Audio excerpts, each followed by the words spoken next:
Good evening, ladies and gentlemen. Good evening to the wonderful audience, to those here in Nevis, those on St. Kitts, those who are listening across the Caribbean Sea. Good evening to friends and family in the United States and Canada and the United Kingdom, and wherever else you may be listening, a special evening to you.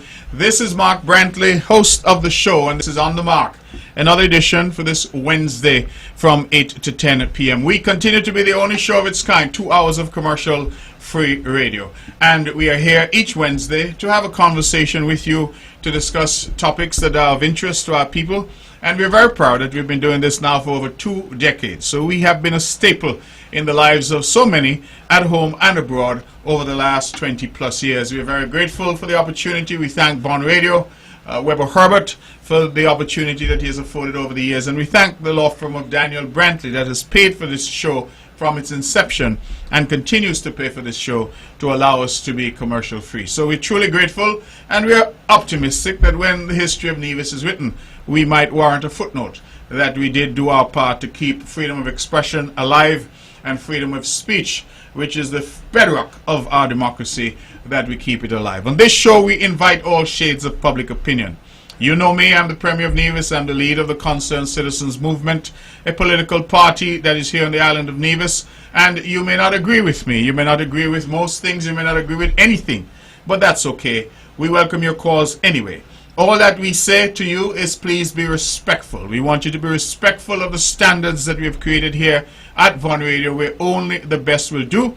Let us respect each other and let us engage in a respectful way. Even when we disagree, there's no need for us to be disagreeable.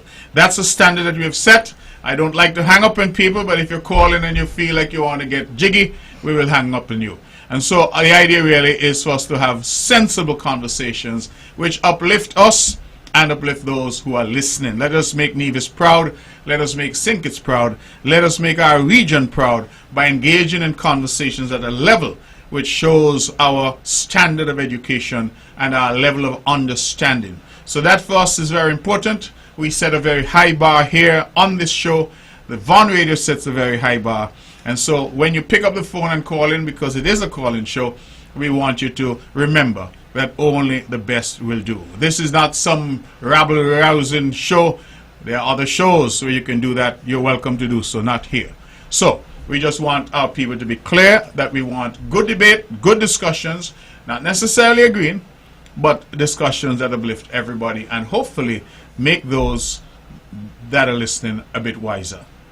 Now, there's a lot that's happening in Nevis as we continue to be definitely on the move. There's some great things that are happening. I'm told that this week we have a massive groundbreaking ceremony at Zion, where the Nevis Housing and Land Development Corporation is starting yet another housing development.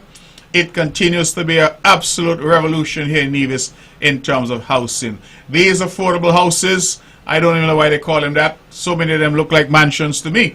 But these houses are well made, beautifully designed, with adequate land space, and we're seeing more and more people now taking them as a starter home, but also building them up and developing them into really, really first-class properties. I think they're doing an excellent job, and when you look at what has happened in Chimney Crescent lately, you look at what has happened at the top of Craddock Road, you look at what is going on in Hamilton, you go over to Maddens, which I think is such an incredible development, building on the work that had been done in places like Cherry Gardens. You go down to Rice's, where I believe 6 homes have been completed there, and now we're headed over to Zion. It's a continuous effort to create housing for our people, and what I love about it, I'm told that a lot of these homes are occupied by women, particularly young women, who are getting the opportunity to own their own home. And that, I think, is very important.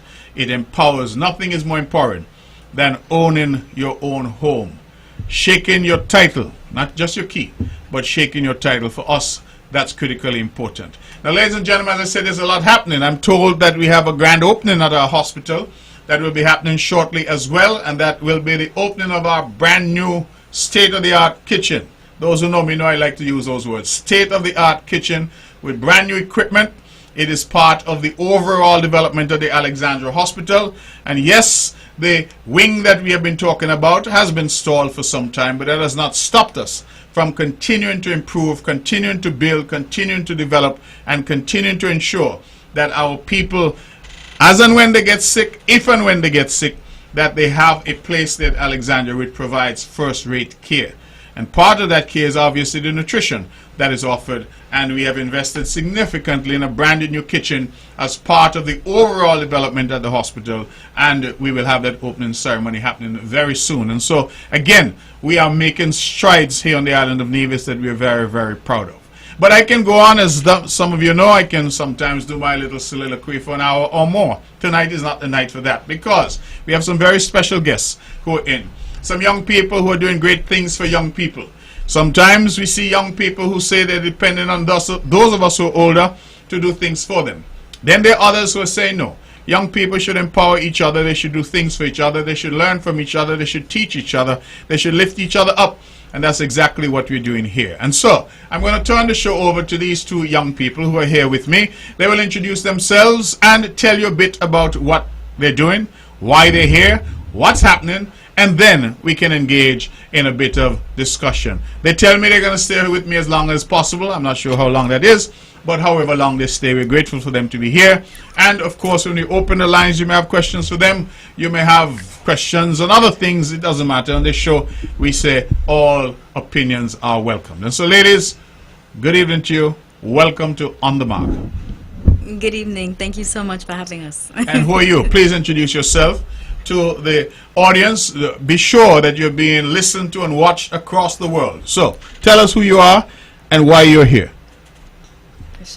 I guess I'll go first. My name is Gabriella Brantley. I'm the founder and co-director alongside my colleague here, Janelle Nisbet, and we're here on behalf of the Nevis Youth Careers Expo, NYCE. We are hosting our 5th annual NYCE this year on March 6th, 2026 at the Nevis Cultural Village. So we're really here to just promote it, to talk more about it.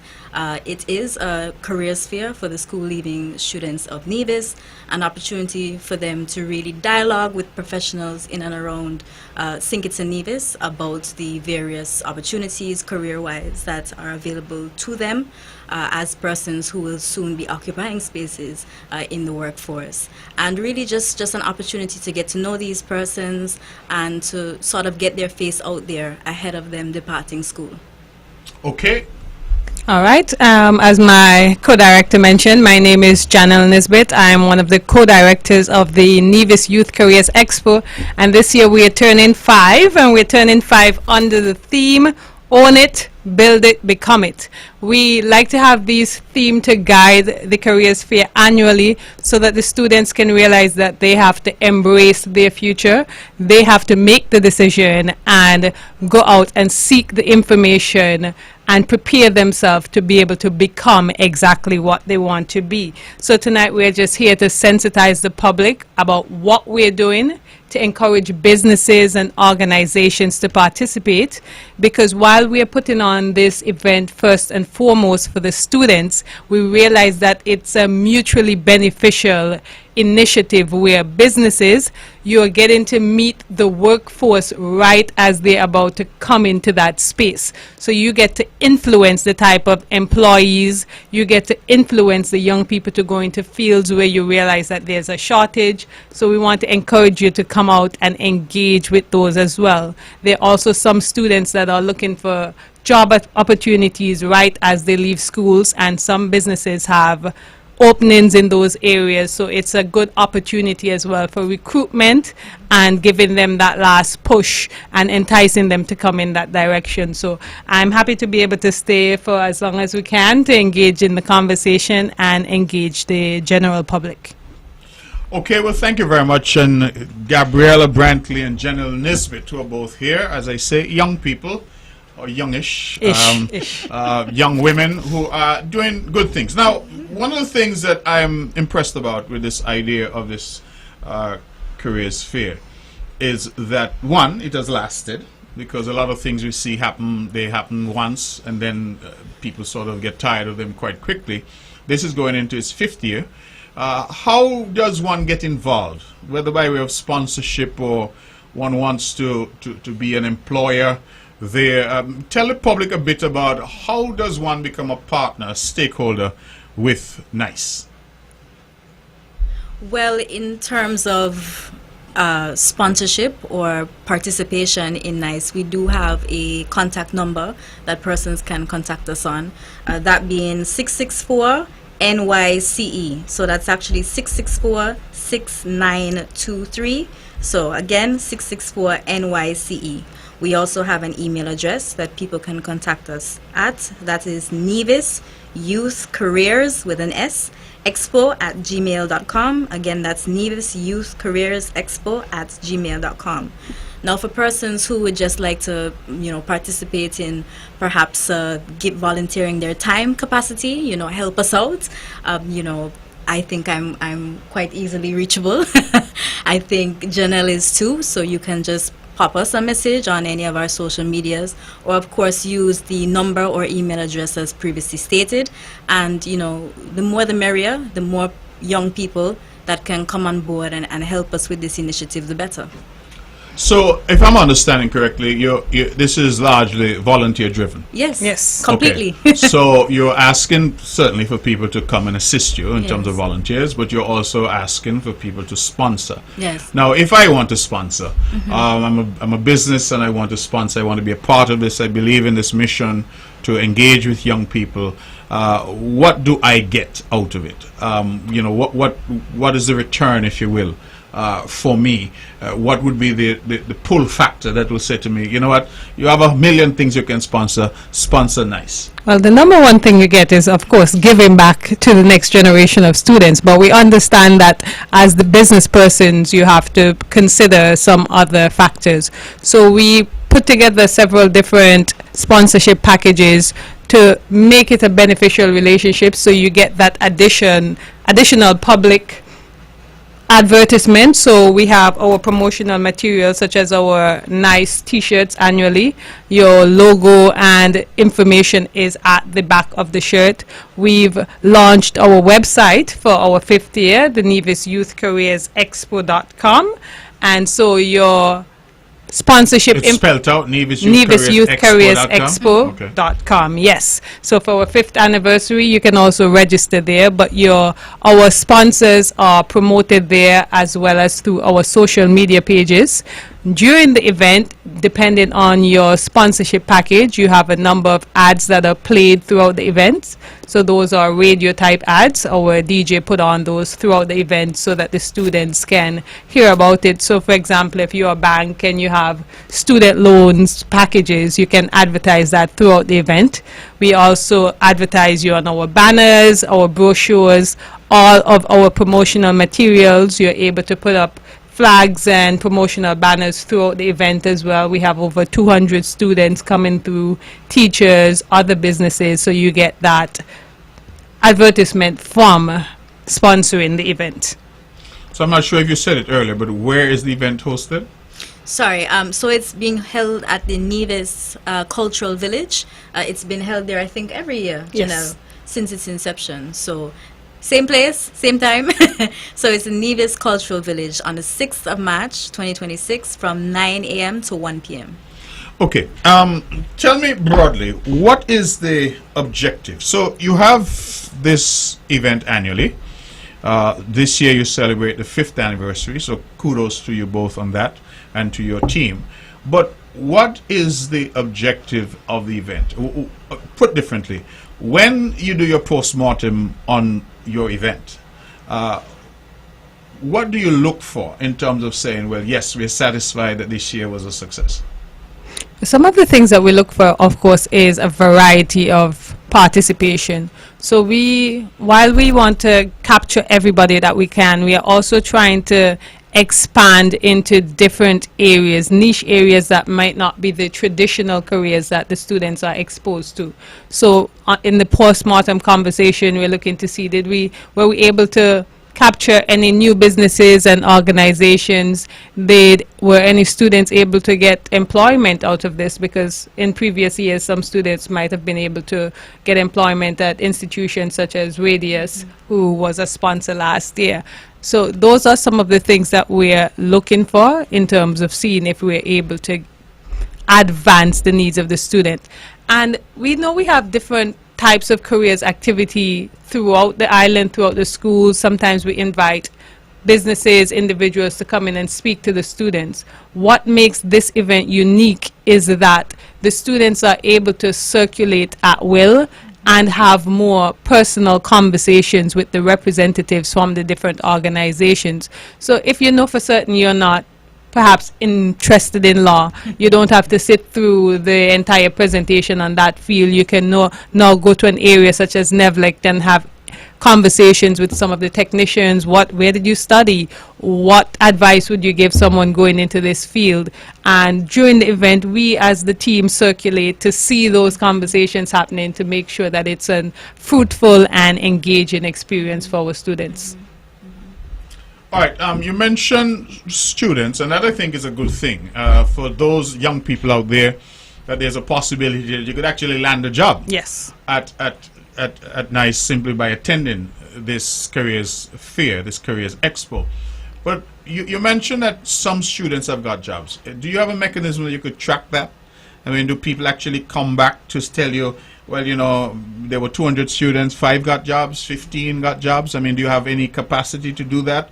Are employers are you doing follow-up with employers, for example, to find out, you know, hey, were you able to hire people, or, you know, how is that working? How do you track success? That's something that we are looking to introduce formally in this our 5th year. We've informally gotten information, and we know some of the students, and we've seen Nevis is a small space, so we've seen them get employment at different institutions. We've seen the sign-ups happening at the fair itself, so we are able to witness some of that. But to track it officially, I think as we're expanding and adding different dynamics to this expo, that is an excellent area that we can branch into.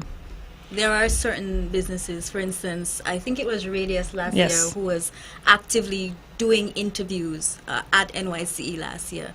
And I should mention too, I think Janelle mentioned that they were a sponsor last year. They're also a sponsor this year. They're one of our gold sponsors.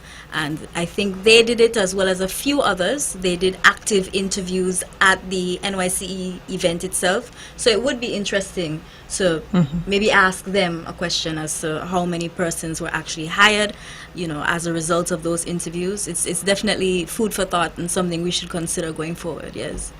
All right, well, you know, they say that you don't know if you're successful unless you can track it. I mean, that's ultimately the point. But I get the sense, ladies, that you actually are more than just did somebody get a job. It's also about exposure. It's about giving back in a serious way. It's about young people, frankly, getting to be familiar with employers and what it takes.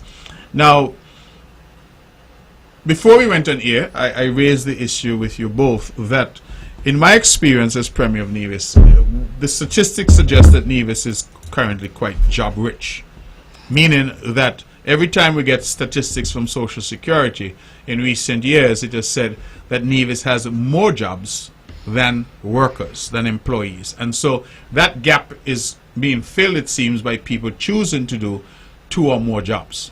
And so you hear young people say sometimes they're hustling, they're doing 2 or more jobs.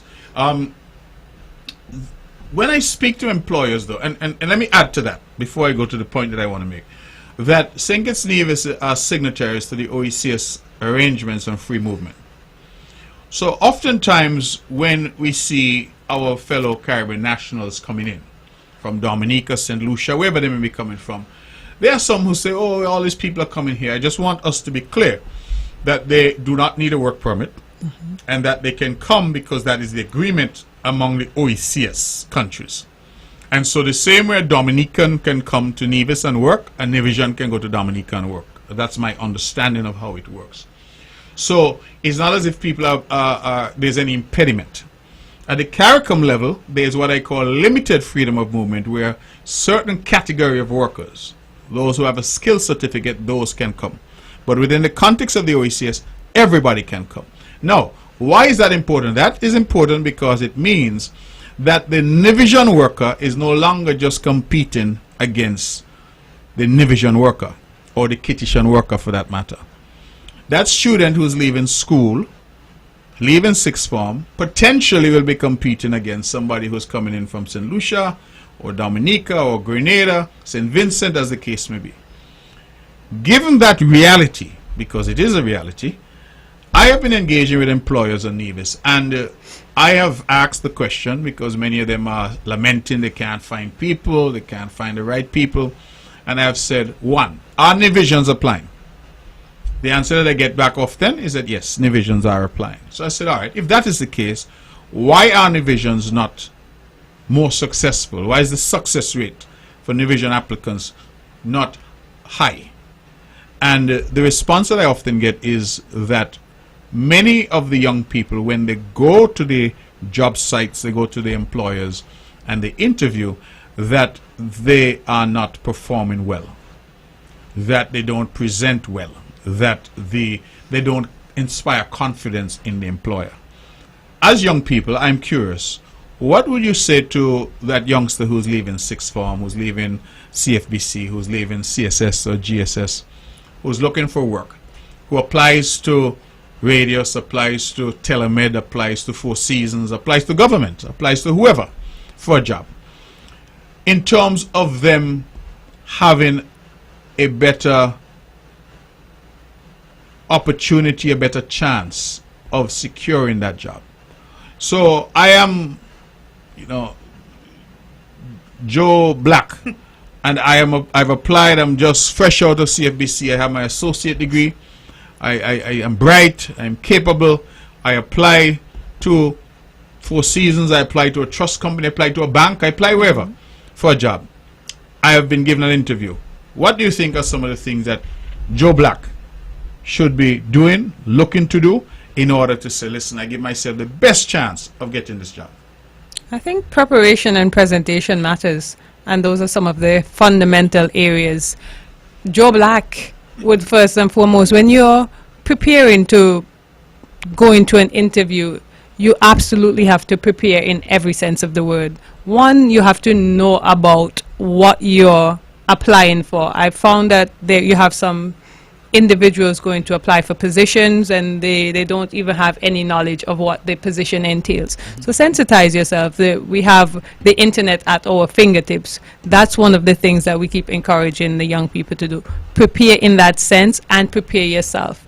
Again, we have so much time being spent on TikTok, and it is a very useful resource actually. You have individuals that create content wholly around preparing for interviews, what to do, what not to do, types of questions to ask, how to respond in certain situations. So I'm encouraging students, young people, to tap into the things that you already use. You don't have to necessarily go and read a book to find out how to do this. That's useful, but you can use the resources that you're already accustomed to be able to shape yourself. In the schools, back when I was a teacher, I know we had mock interviews. We taught them how to prepare CVs and resumes. So absorb that information and realize we're not just doing it to fill up space and time. It's actually practical and applicable in the real world, and you can do mock interviews with not only your friends but someone you consider, someone that you admire, someone in a business space that can give you that honest, positive feedback. Gabriella is younger than myself, so she might have had more interviews recently. Maybe she can share some additional insights. So I second everything co-director Janelle has said. I would just add a few things. Of course, we can go on and on about tips and tricks as it relates to interviews. One thing I would say is first impressions really, really do matter. So how you carry yourself, how you're dressed. You should dress for the role that you are applying for. I think that's very important. And it's also important, I think, to be on time when it comes to these interviews. There is a senior lawyer, she's senior to me. I admire her very, very much. And she always says, when you're early, you're on time. And when you're on time, you're late. So if you can show up maybe half an hour, 25 minutes before the interview, I think it looks good. It sets a good first impression for yourself. I think another thing, to just bounce on what Janelle has said, is really understanding the company or the business that you're going to be working for, not necessarily just the role that you're going to be applying for. That's very important in and of itself, but also what the company stands for, what the company does. I think a very common question in this setting is also, why did you apply to us? You know, there's so many companies on this road. There's so many companies who, you know, are currently, you know, looking to hire persons. Well, why us? And I think a lot of the time we don't spend a lot of time looking at that and asking ourselves those sort of questions. Okay, why this company versus that company? So I think the answer to that question has to be a lot deeper than, well, I'm just looking for employment, I need money. I think you should really understand the ethos of whatever company or business you are applying to. And I think just as a final note, I think it's also important as it relates to these businesses to really have some follow-up questions. I think a very common last question I hear, or I've heard at least when I used to interview for various positions when I was in the UK, is, okay, so do you have any questions for us? And I think the most common answer to that is, oh no, you know, thank you.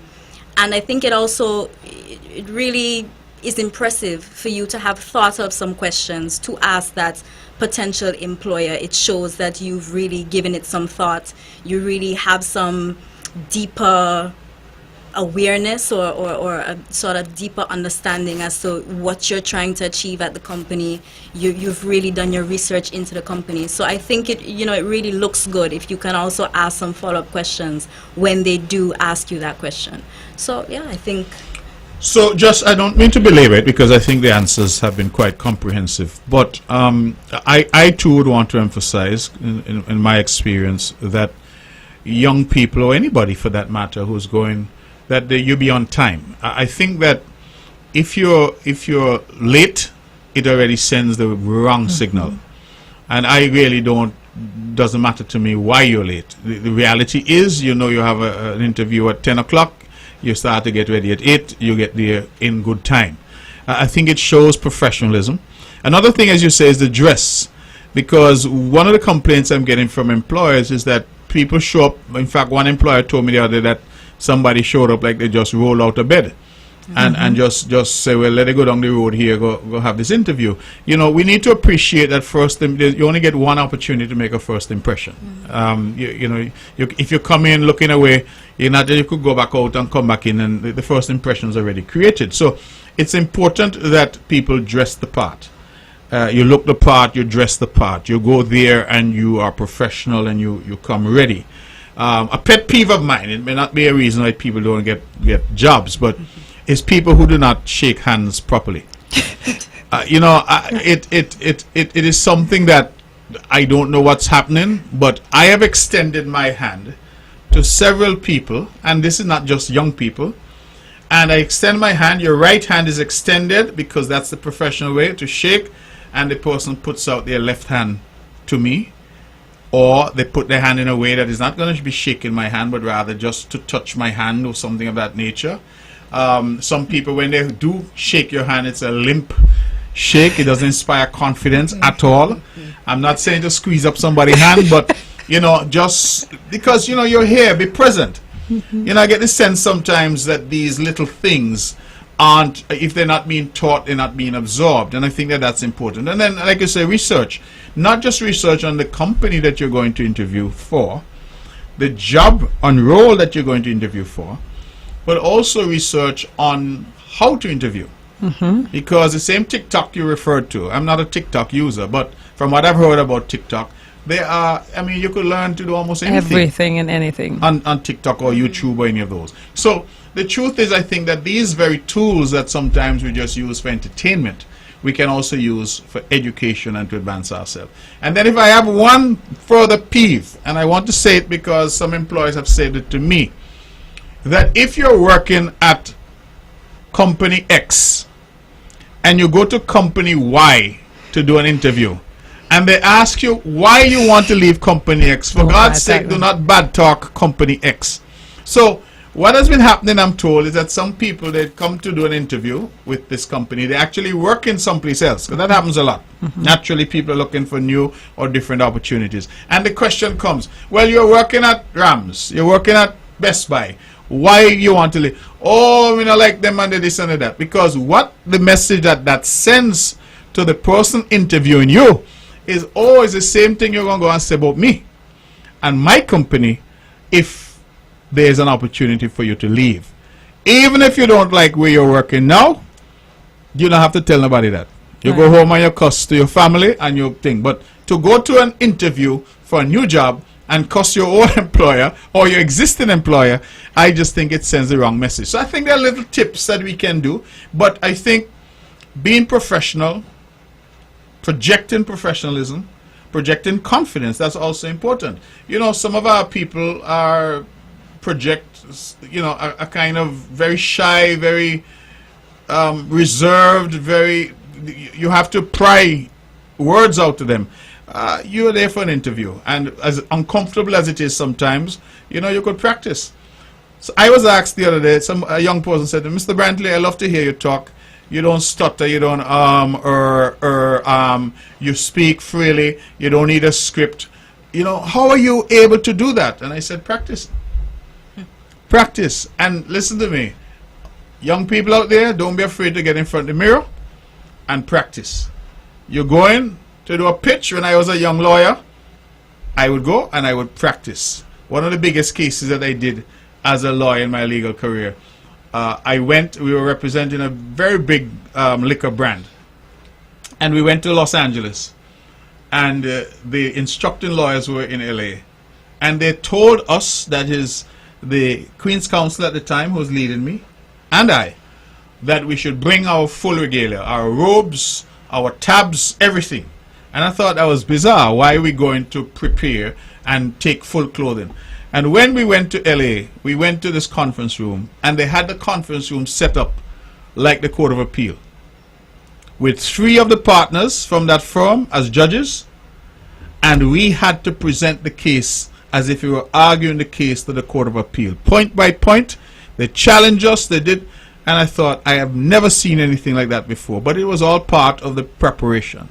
And preparation is important. Stand up in front of your mirror, ask your mom, your dad, your brother, your whoever, to ask you questions and try to answer them in a sensible and responsive way. And I think that that's very important. So thanks a lot. I've probably gone on more than I needed to, but for me, I want to see our people get into these positions when they become available. Remy, while you're on the topic of preparation, I also want to encourage, especially individuals still in school, to get involved in extracurriculars, whether it's in your church, school organizations. Those things helps to prepare you tremendously. Gabriella, one of my former students here, was also one of the debaters while I was a teacher in the school, and I'm sure she can testify to how that also supported the development of speech, comfort level in discussing any and every topic with individuals. So those things develop you professionally and personally, and it just makes you a better potential employee. You're more relaxed when engaging with other individuals. So get involved, take up the leadership position, whether it's secretary, president, vice president of your school groups, track club, church groups, anything that you can do. And we always joke about employers nowadays wanting 25 years experience from a first-year employee. And so I remember when I was applying for my first job, my resume was extensive because I was in the Leo's Club, Optimist, Rotaract, the debating society in my school. You have to get involved in these things to already create the persona that you want to be, already make yourself marketable as a potential employee as well. Well, I agree with what Janelle has said. From my own experience, the most, I suppose, or the first thing that really got, my feet wet in terms of debating, speaking and having live discussions would have been debating that LIDC competition. And I had to pull her in there. Imagine, my best speaker for several years in a row. I was just about to say, and it's not something that I necessarily enjoyed at first. I was very much afraid of my own shadow as a fourth form, as a 15-year-old. But as Janelle would have mentioned, she encouraged me. She, as well as many other teachers, would have pushed me and encouraged me to, take a bet on myself and do it. And we won, and we won several years in a row, the LIDC competition, which I gather also is happening very soon. I think it's the second week of March, and Nevis is hosting the Leeward Islands debating competition this year. So I definitely think that's something that people should go out to and to support. I know the team is working really, really, really hard on that. But I do think that, at least in my time, was a very, very great initiative, or a very great way of getting your feet wet in terms of, speaking. When it comes to the prepared speeches, that's one thing. But, of course, we know that there's a rebuttal involved with LIDC. So you not only have to listen to what the other side is saying in terms of their arguments, but you also have to get up on your feet and rebut what they said. And certainly you could sort of think in advance as to what they may say, but we've seen times where they come with something that we couldn't have anticipated at all. So it really encourages you to actively listen and actively have your own thoughts on the spot. So I think LIDC is a perfect opportunity for that. But I suppose that's where, again, it comes back to preparation. Yes. Because going back to my years as a lawyer, one of the things that you always did was you prepared both sides of the case. It's not no different to a debate. Right. You prepare, you look at it, and you say, well, these are the likely arguments against my position. And these are the arguments in favor of my position. And so you prepare yourself to the point where you can respond if called upon to do so. So that for me is very important and a good way to go. Now let me broaden the conversation a bit, just to ask about, because as I said, I love this idea of young people doing things with and for young people. I say that because oftentimes people in my age category feel that we know what young people want, and oftentimes we are not necessarily correct.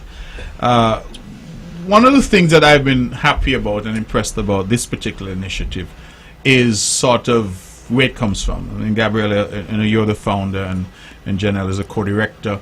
You all have really created a space for the youth, but done it by the youth. Nobody came to government and say, oh, could you please do this for us? Nobody went to wherever, could you please do this for us? Before I go on with that point, let me just go back to what you were saying earlier about preparation, and I think Janelle mentioned about young people, the things that they can do in terms of preparing themselves by getting involved in debating and things. I will tell you a place that you can actually prepare yourself for a lot of public speaking is church. Sunday school. When I grew up, my mother was Jehovah's Witness, and so I went to the Kingdom Hall, and you had to prepare your talk, you had to research, you had to do your watchtower study, you had to put up your hand and answer questions. And I'm telling you that a lot of people underestimate the power of the church in terms of preparing our people for interaction, because that's what ultimately life is about. So when you're at church and you're involved in the various groups, you're involved in the Bible study, you're involved in all of that, it actually helps as well. So I'm just adding that. But let me go back to the point I was trying to make. The idea that young people are doing things for young people, it's for youth, by youth, that type of thing. I think it is a far more appealing concept. Many have the view, particularly many older people have the view, that young people don't know what they're doing, they have no experience, so they ought to be quiet and sit in the back of the bus. And you hear this said a lot. The young people are the future. And the thing about the future is it really never comes, because the only thing that we have is the present. The past is gone. We are now in the present, and what we say is the future will be the present. So ultimately we are experiencing the present. Nobody can tell you they've experienced the future. And so when they say the youth are the future, young people are the future. Politicians say it a lot. Young people are the future. It really says to me that it's an admission that we're not preparing a space now in the present for young people. So I like to say young people are in fact our present, not our future, because I think that young people can provide the energy, can provide the ideas, can provide the necessary momentum and impetus for countries like ours to move forward. We think about Africa, for example, where it has the youngest population in the world. And you start to think about what could be possible if you could harness the energies, the creativity of young people. When we look around the world, there are lots of young people who have done some very incredible things. I was reading up recently on Rihanna. I don't know if Rihanna still qualifies as young, but when she was quite young, They said she very nervously did an audition for Jay-Z in Barbados at 3 o'clock in the morning or something such, and Jay-Z signed that she went on. But they say she realized that she couldn't find makeup for black women, and so she created Fenty, I think it's called, and it's now made her a billionaire. As a young person, sort of making those kinds of moves, a lot of times I think the problem that I get from our young people is that we also, some of us, believe when old people tell us go sit down. We actually internalize it and we say, boy, can't tell you both how many young people I've spoken to, and I said, there was this job advertised, and the response is, no, me not apply because me not think me not get through. So they actually did not even apply because they thought they would not get through.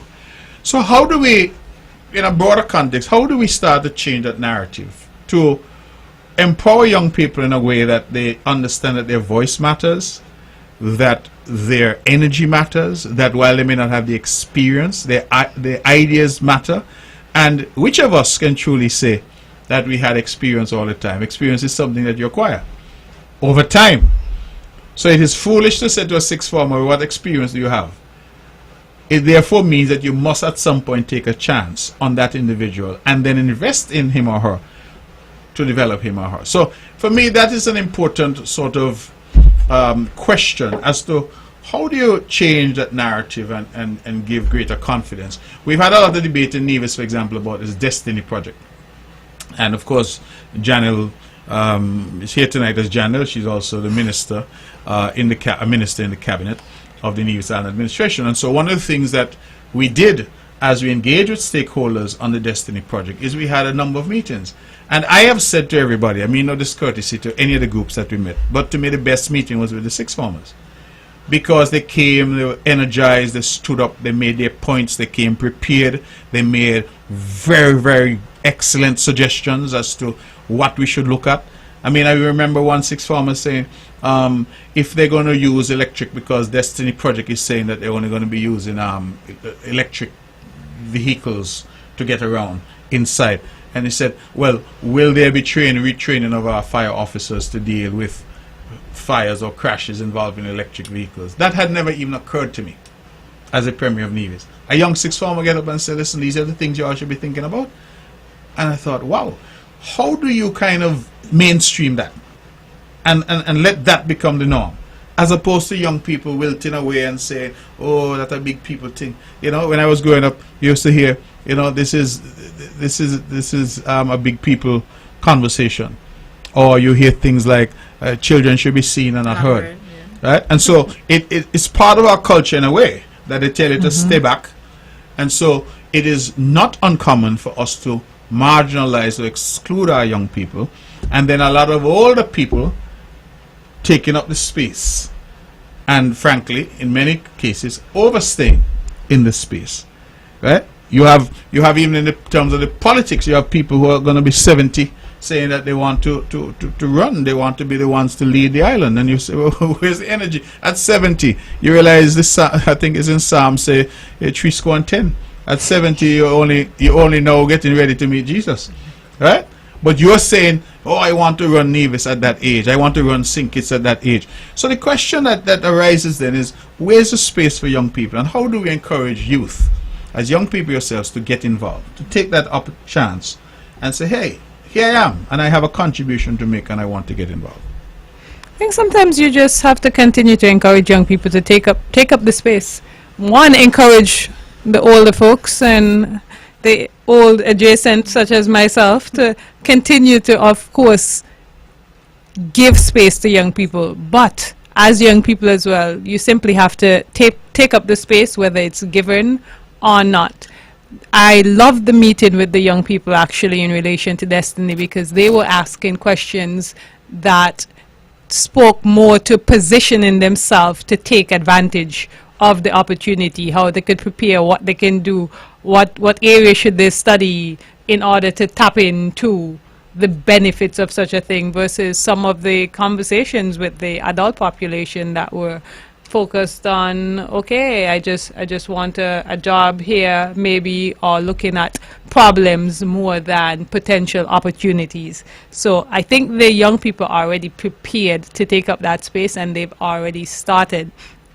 One study that always comes back to me when I read an article at one point in time that I'm gender focused as well, but it spoke about how women in particular tend to only apply for positions and jobs when they are 100% or almost 100% qualified based on what was asked for, whereas men would apply when they had 60%, 70% of the qualifications.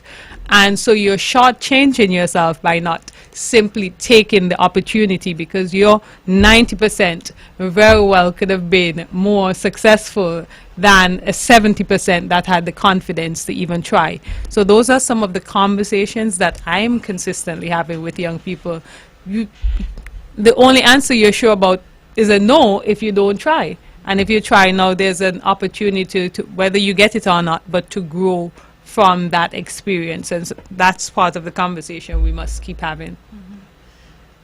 Anything to add, Gabriella? I mean, I agree with everything that Janelle was saying, 100%. I think it might be slightly controversial, but I think the older generation, in some ways has to train, but also know when it's time to give way to the younger generation. I find it to be a little difficult, speaking as a young person, it may be difficult to see yourself in certain roles where 99% of the people who are in those roles are of a particular age. Again, back to Janelle's gender comments, maybe are exclusively, male, maybe a particular, race in certain circumstances. Not to be too controversial, of course, but I think there are times where the older generation just wants to hold on to positions, and they don't give the younger people an opportunity to hold those positions. So it's very difficult as, for instance, a 25-year-old, a 20-year-old, to see yourself somewhere where no one else who is in and around your age group has gotten there. So I think in many ways it's about training young people, so the persons who have been in those fields for longer, to train those young people, but also to understand when it's their time to exit stage left. So I think that's part of the problem, to understanding that, the workforce is a cycle, and, there are times to train and there are times to depart. And I think that latter bit, as some people struggle with a little bit, and it's preventing younger people from taking up certain roles. That's my opinion. Well, I know it may be slightly controversial. Add something to that there as well. I have to advocate for young people to also take the opportunity when it's presented. Don't say, let me prepare a little bit more, or wait 5 years. You might not be fully prepared.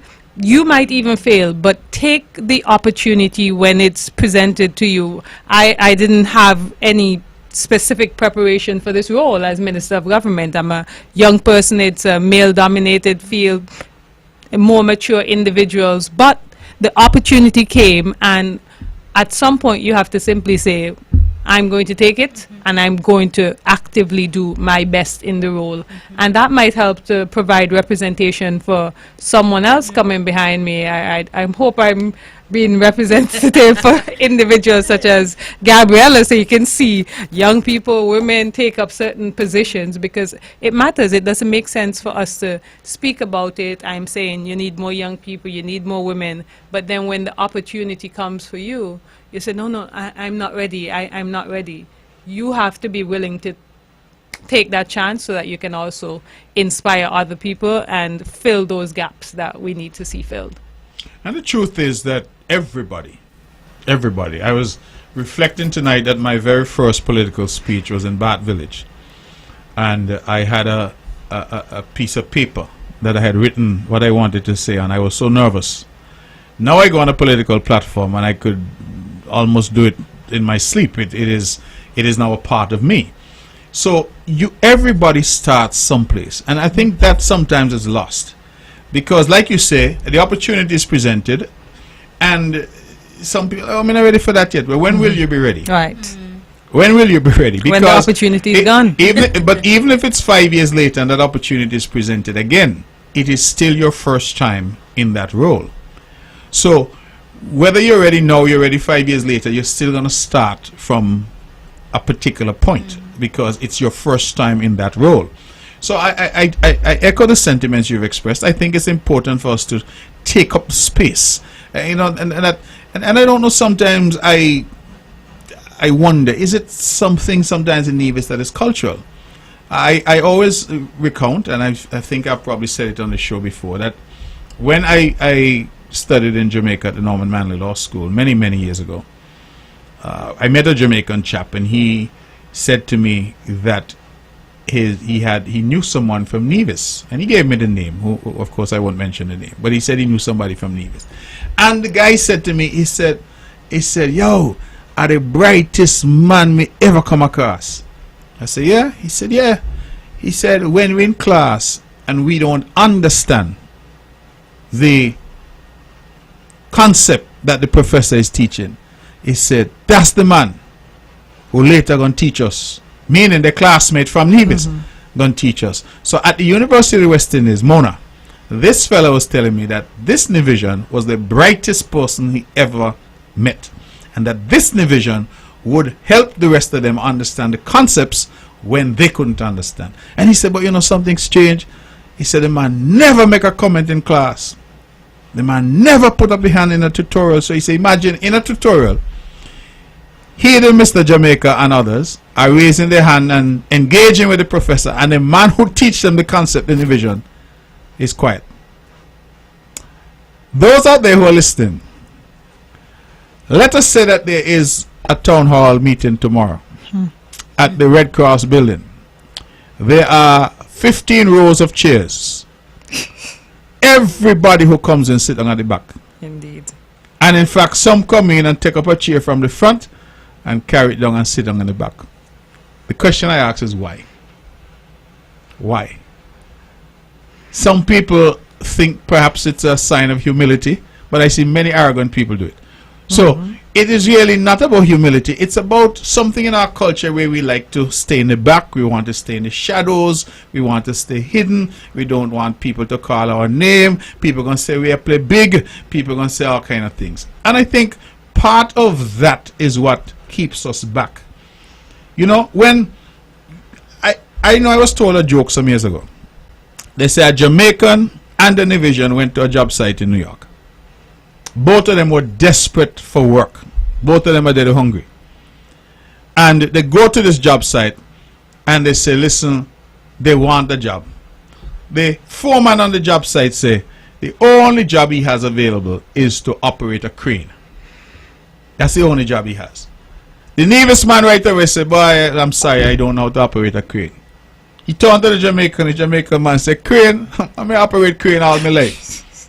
The man said, well, you're hired.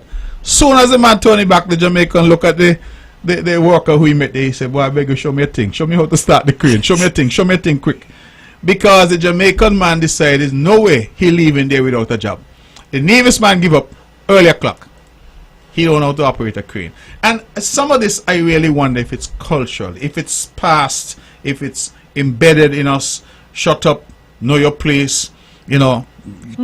Children should be seen and not heard, you know, and we ourselves, almost as if some of us as adults have some sort of I don't want to be controversial like you said, Gabriella, but maybe some kind of inferiority complex going on in our psyche that we pass on. And so people sometimes pass up opportunities because they're afraid to take the opportunity. We have had a serious problem in government, for example, where we are looking for leaders in ministries, leaders in the schools, leaders on it.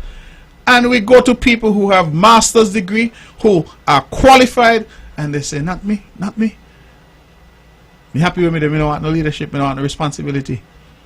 And it's almost because I don't want the spotlight to be on me in any way. I don't want that responsibility. You then have other people coming in, you know, look at my example about the Jamaican worker on the construction site, who have less experience, but they grab it with both hands. They say, yeah, man, you know, and they grab it. And then the same division sometimes look around and say, oh, them, they only employ foreigners. Look at them, they only want to empower people who are not from here. Ignoring the fact that oftentimes we pass up the opportunities that are available. We don't apply when the application process opens. We just leave it. It applies to scholarships, it applies to jobs, it applies to so many other things. So I think maybe we just need a whole paradigm shift in terms of how we think. Indeed. Premier, I think it is passed on through generations. I can remember as a child in school, as I said, I was a busybody. And so I always got comments, even from family who love you, like, you're so jeps, you know that term, you're jeps, so you're always in things because you take opportunities and decide to participate in things. So different individuals might be afraid of the judgment from peers, etc. I mean, if I can target Gabriella here, even the first time while I was teaching Gabriella, and I identified her as someone that could be a great debater. In fourth form, I reached out, okay, I would like you to join this debating team. Traditionally, it's sixth formers, I understand, but you're in fourth form and you'd be excellent. And there was reservation, and not because of necessarily the belief that you couldn't do it, but the judgment from peers that would be, well, you're always in something, or you're always doing this. I don't know if you can shed light on like the mindset behind those things, but I think those are things that influence young people. Certainly. In fact, Janelle might not remember, but they actually asked me to try it when I was in third form for debating. And as Janelle would have already indicated, debating tends to be a sixth form event. But they told me to go ahead and try out, so I tried out. And I recall being told afterwards, oh, you were fantastic. Truly, you were one of the best who tried out. But we just think you're too young. And I found generally in life that's been a recurring theme. Oh, you're fantastic at what you do, but, you know, you're really young. You know, is this something you think you're capable at? Is it something you think, you know, you'd be the best fit for? In fact, for this actual career sphere that we're here for today, I remember one of the first comments or, you know, the first pieces of feedback I got in relation to it was, well, what qualifies you to do it? You know, why don't you let a ministry of government do it? What qualifies you? You're just a young girl, you're doing your undergrad degree, you're 19, you know, what makes you a good fit for something as big as this?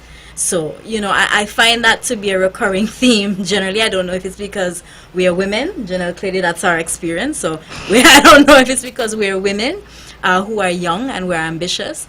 But I find, and I find a lot of that rhetoric too comes from the older generation. So you may say, oh, maybe it's something that's embedded in us, maybe it's a bit of our psyche, you know, but I think a lot of that comes from older people. It's well, I would add that a lot of it comes from older women. Yes. As yes, well. yeah. So it may not necessarily be a gender bias, it may well just be a cultural phenomenon. I think, going back to what was said earlier, that older people tend to occupy the space and do not want to move. You know, I mean, I won't get political tonight, but I know people who are blue vexed with me because they were said, hey, you're at retirement now, you must give way for a young person to occupy the space, and that is, you know, them get vexed with me, because the reality is that older people want to hold on, but the question remains, well, how do you regenerate and how do you keep momentum? Because one of the things with getting older, yes, you hopefully get wiser, you become more knowledgeable, hopefully, you gain experience, but you also slow down, and you also then start to lose that ability for fresh and innovative thinking. One of the things that I love to be around young people, they always have some new idea. You know, they see this on TikTok, they see, I'm not on TikTok, I don't know what is happening on TikTok, but they will tell you, hey, you know, this is a good idea. I spoke to a youngster the other day, tell me he growing marijuana and he learning how to get different strains. I said, how are you learning that? I don't know, you're a chemist or botanist or whatever is you have to be. I don't know, you know, you're an agriculturalist. And he tell me he learning it on TikTok and YouTube. Right? So the tools are there for people, and I think that young people bring that energy, that undeniable energy. That when young people are in the place, when they come, you get that. And that's what I felt when we had the meeting with those six farmers. I was blown away. I think it was far and away the best meeting. Some of the other meetings were just raw emotion. I mean, I always comment on it because it's the most interesting comment I've ever heard, when this one woman say, I am ignorant about this thing, but I don't like it, I hate it. Well, If you start by saying you're ignorant, then the obvious thing suggests that you should sit down and listen. But, you know, the young people instead came prepared. They came, you know, knowledgeable. I just feel that we need to sort of talk about these things more, encourage young people more. Not to be rude, because I think people need to appreciate that there's a difference between having an opinion and being disrespectful. A lot of times people feel that, okay, the Premier says 1 + 1 is equal to 3. Everybody in the room knows that 1 + 1 is not equal to 3. But boy, the Premier says so, so you can't suggest that 1 + 1 is equal to 2. So you can get up and say, Premier, you're stupid. 1 + 1 is equal to 2. Or you can get up and say, well, based on my research, Premier, I think that 1 + 1 is actually equal to 2. You've said the same thing in terms of correcting the Premier, but one is comes off as being respectful, the other comes off as utterly disrespectful. So I think that sometimes when we tell people to shut up, young people to shut up, is because we sort of misconstrue having an opinion or having a view for being disrespectful. You know, oh, I don't talk. So whether you talk foolishness or not, you don't talk, and therefore there is no room for any further engagement, even though the facts and everything else may be against you. So I do think that these conversations are important, because young people need to know and they need to be confident that they have a space that they can occupy and that they have a role to play in the country. Not when they get, and let's face it as well, because we've had instances even in Nevis where young people are promoted and old people cuss them. Go on radio and say the most awful thing about them, call them stupid and this and that and the other, right? Because you have that constant effort to perpetuate this idea that because you're young, you don't have anything to contribute. And I think that that too has to end, and we have to start with one voice to condemn people like that, because what that does, it seeks to perpetuate a negative stereotype of young people, young women, young men, young people, that somehow they are not capable of contributing. And I look at it sometimes and I say, but if a young person has a degree, sometimes has a master's degree, well, at what point do they get to a point where they can contribute? You know, at what point are we as a public comfortable that they can actually contribute? They've spent 7, 8 years at school. Remember, when you get bachelor's and master's, you already went through high school and sixth form and all that, right? So at what point? And I think that that is important, that we have these conversations. I always share something that happened in my own life. When I was at the Norman Manley Law School in Jamaica, they used to post opportunities, job opportunities or whatever, on the notice board. And they posted this opportunity for a scholarship to Oxford University. Oxford, as we know, is one of the top universities in the world. I would say it's the top, but Gabriella may disagree. So it's one of the top universities in the world.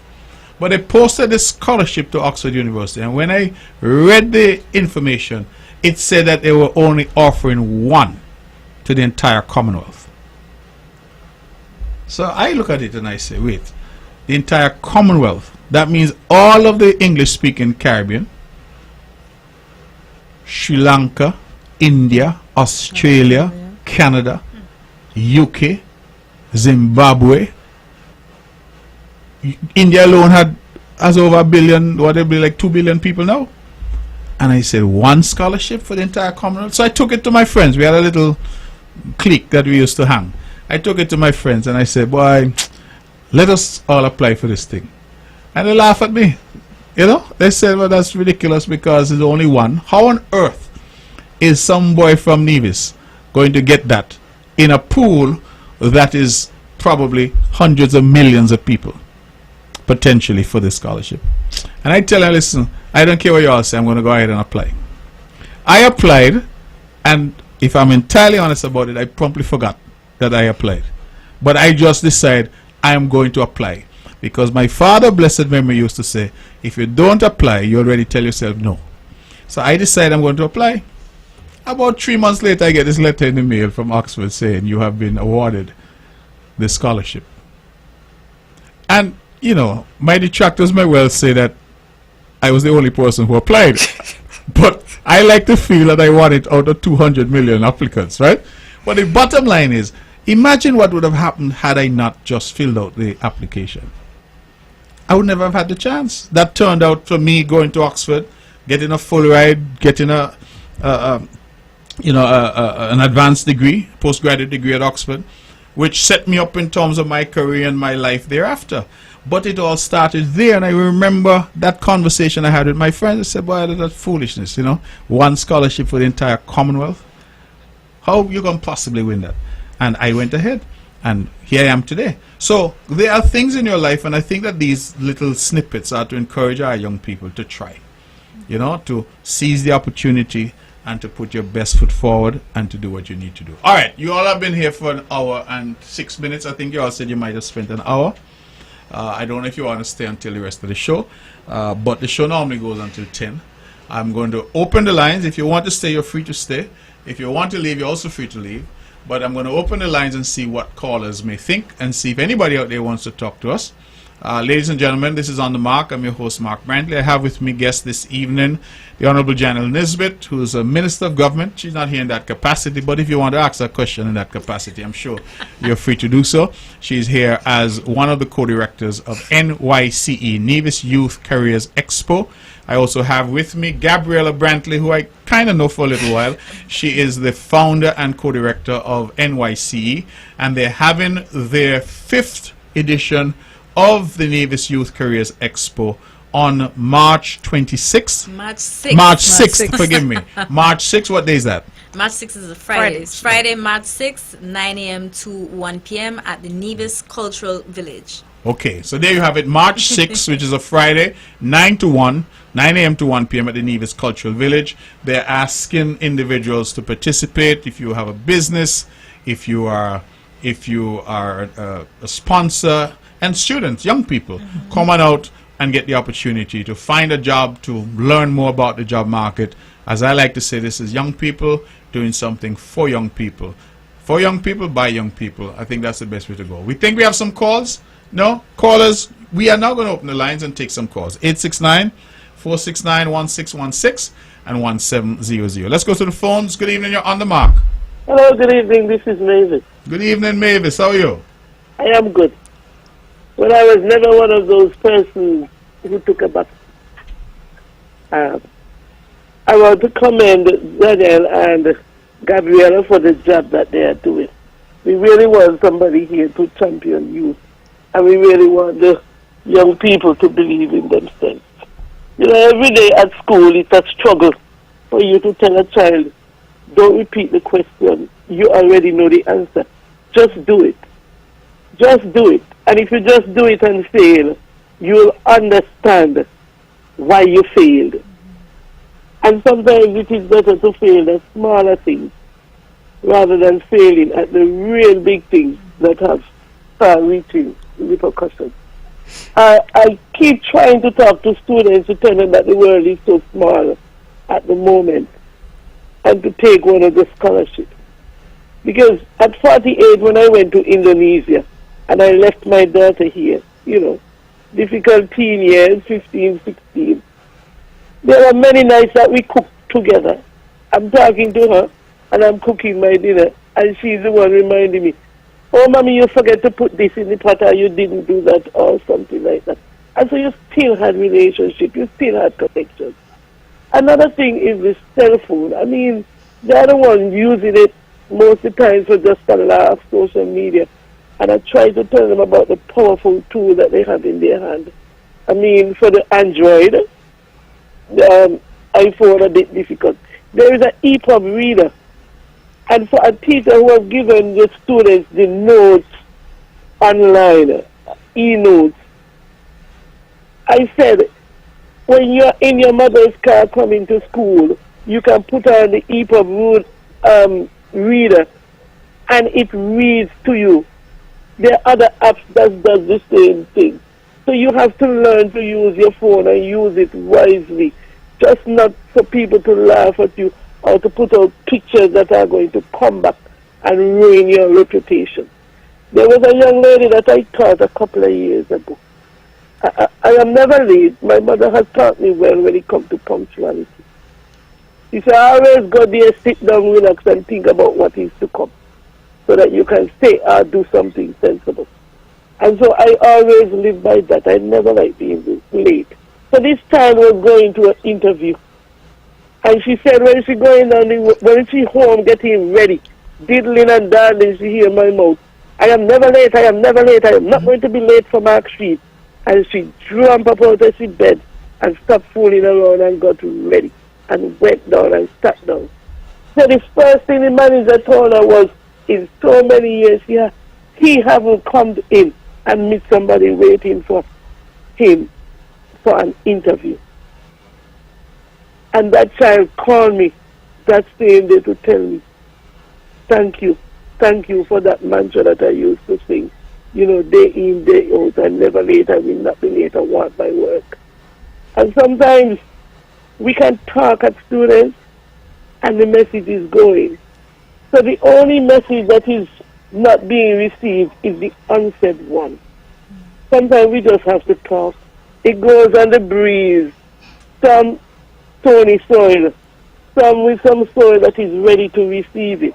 But then if this soil is stony, there comes a point in time when somebody is going to pick up the rock. And that little bit of soil with that seed that is hibernated will sprout. So we can't give up on young people. We definitely can't. Debating, a passion of mine. Anybody know Mavis? She's a talker. Anybody know Mavis? Argument. What if? But my problem in sixth form for debating was I have a speech impediment. And I was always sidelined. But I was the person, I didn't give up. I didn't step out. I was the person who said, okay, you say I can't do this, but I write the best debate. So I was a writer. From then, I was a writer. So now when I decided I would go back to debating, 3 years ago, when teachers want to know what qualifies me and whatever. And what they don't know, and what I don't broadcast is that I am the person who reads every day, that's one. And two, when I did my English exam, I got one question wrong, a multiple choice question that I overlooked. And so people watch you and they judge you and they don't give you that chance. So living in a society where judgment is cast, you have to make your own way. A judgment being cast right now is that Gabriella born with a silver spoon. She don't know anything about the living out there. But she has friends who talk to her, who confide in her, and she was trained with empathy so she can walk a mile in another person's shoes. I want us to understand, stop being judgmental, stop putting ourselves behind, and think that somebody else who is better than you can help you. Don't try to pull them down. Let them pull you up. And when I went to college and I come back and I try to hook up with my friends, but I'm sorry, Nevis practice what I call reverse snobbery. Once you step up to another level, they don't think that they could step up there with you via alternative means. They just say, Mommy, you're done in another category. Me can't keep up there with you. And they throw you away before you wanted to throw them away. Mavis, as usual, you talk with all. Thank you very much. And I'm surprised you talk so much and you say about you got speech impediment and you couldn't debate. Yeah, suppose you didn't have the speech impediment, what would happen? You hear what I tell you? I would have taken the world by storm. It's when I went to have to do my students. I got a scholarship to St. Louis, Missouri to study education. And as a student out of Nevis, among 10 others from the Caribbean, about 11 more from Central America in that group. We went into that program, and I was the first one to walk into the consular office and say, knowing that, it's a 2-year program they were giving a test. But what if I tell you I could do 11 subjects? What if I tell you I could get 12 subjects and do all A's? Mr. Brantley, the counselor, was like, nobody could do this. And then I told the other Caribbean students, and I said, let's go. And we did 14 subjects and got 14 A's. I did 14 subjects in one semester. At one time I did 32 credits. Wow. And then I was chosen to do another thing. And then when it came time for student teaching, is when they sent me for speech therapy. Another time, if I really, really speak real proper English, I go into this Midwestern Missouri accent, because that is how I really, really learned to shape words and to handle what they used to call in them days the heavy tongue or toy tongue. Mavis, thank you very much for your call. You're welcome. I really appreciate you and appreciate you sharing your experiences with us. And when I hear now, listen to me, at 55 and fabulous, I would like to go to Africa and go see my skills somewhere else. I want somebody else to step up with clothing and textiles and to be passionate about it and to mean it and to want it. I look at some of the young people that I teach, and when they say they don't want to teach, but education is the passport for the future. Tomorrow belongs to the man who plans for it. Malcolm has tell us that a long time ago. And we need to believe that and believe that we could offer our services in education. So somebody please come let me train you. I have all this knowledge. I still want to give, but I want to train a young man. Because you know what? When you're old and you got young people with you still, you are tempted to stay fit, because I want to whine and go down like them. When they come in the class and think they could whine and go down, I show them that 55 could still whine and go down. And they keep us young. All right, my dear. Thank you very much, Mavis. Thank you, Miss All Francis. right, God bless. Let's take on the phones and keep taking the calls. Good evening, you're on the mark. Hello? But I was never one of those. Hello?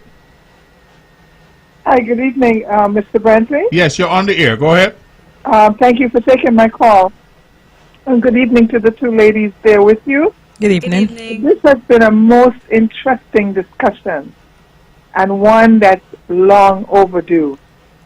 One of the things as I listened to, and I think you started talking about it towards the end, about the young people being encouraged by the older people.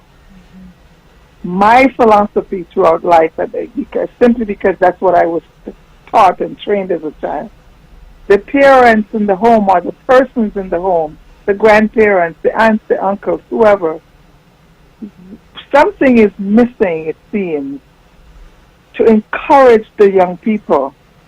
First and foremost, when I was growing up as a young girl, in our home, that's where I was taught how to answer a phone, how to greet people, how to shake someone's hand, and how to stand up straight and have confidence.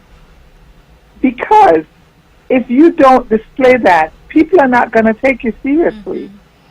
And so the family, the home, to me that seems to be lacking. One of the things raising my son, I tried as much as possible never to tell him no without an explanation about why it's a no and how he can do it better. I had the opportunity to spend some time with him in the recent times, and I was amazed watching him, how he conducts himself as a young man now, and how he handles situations. And I smiled to myself one day thinking, did I really do that? Did I really teach him that? Because that's the importance that we play in these young people's lives. Nobody out there is going to tell you no and make you stop getting to the goal that you want to get to. If you have that confidence, if you have that drive, if you have that belief that you can do it. And that's where we should be working on the youth in our home, the young people in our society, to help them raise themselves to a level where anything is possible. Anything is possible if they only believe. And so I am to hope that this show is replayed more than a couple of times, because there have been some lessons to be learned from what has been discussed so far tonight. This is an excellent opportunity, and I hope a lot of the young people will get out there on March 6th Yes. and get themselves prepared even before they get to the March 6th. Prepare themselves. Prepare themselves for the world of opportunities. I'm not even going to say the world of work, because work will come. But opportunities, if you're good at what you do and people see that good in you, they will seek you out in many times. They won't wait for you to come to them. They will come looking for you. And young people need to understand that. And it's all about how you deliver yourself. Thank you guys so much for this discussion tonight. Thank you so very much. Thank you so much for the support. Yes, thank you for listening. Okay, thank you very much, caller. Ladies and gentlemen, this is Mark Brantley, and this is On the Mark. I have with me Miss Gabriella Brantley and the Honorable General Nisbet. They are both co-directors of NYCE, the Nevis Youth Careers Expo, which is happening here in Nevis for its 5th year in a row at the Nevis Cultural Village on March 6th. Starting at 9 a.m. and going until 1 p.m. That's March 6th. That's a Friday. They're inviting sponsors to come on board. They're inviting employers to come on board to show off what they offer at their companies.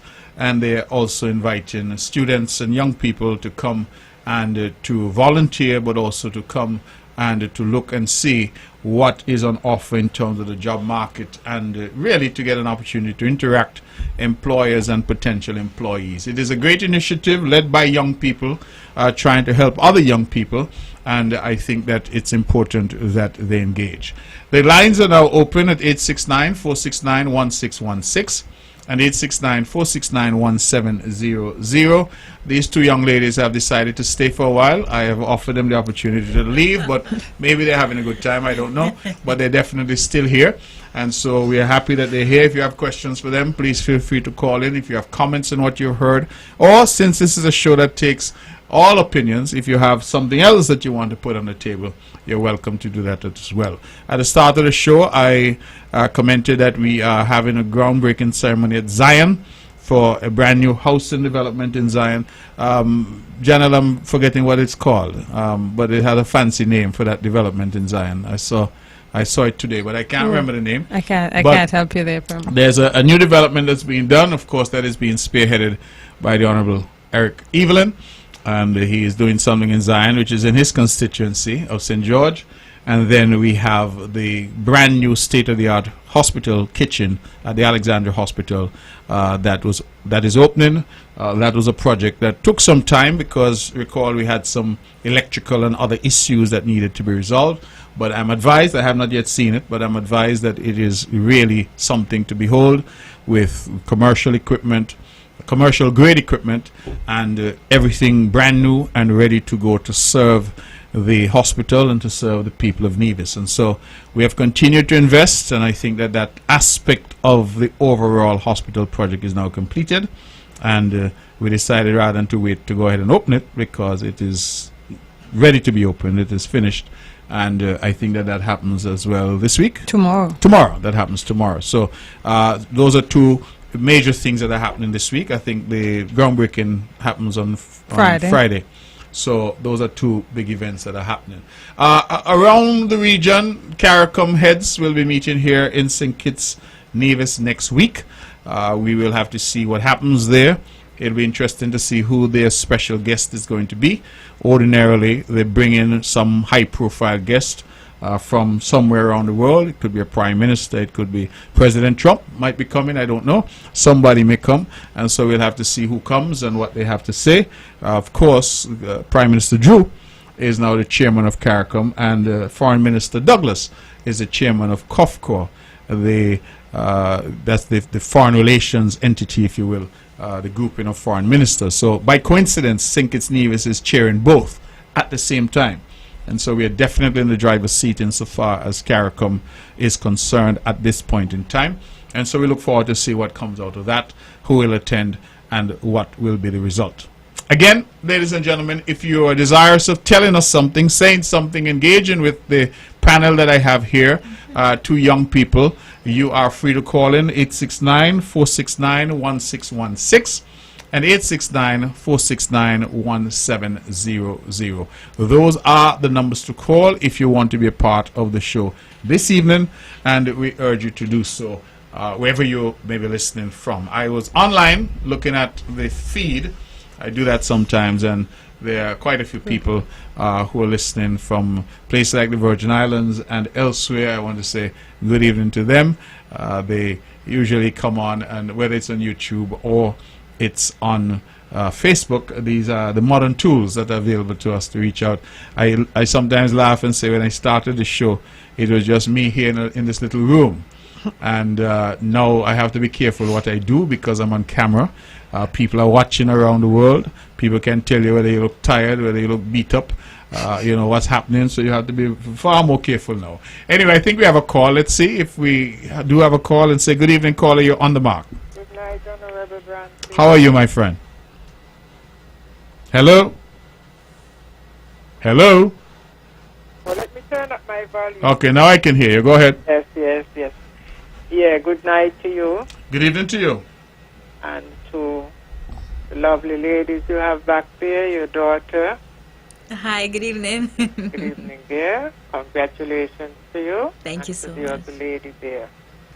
Miss Nisbet, Thank you. Good evening. good evening, dear.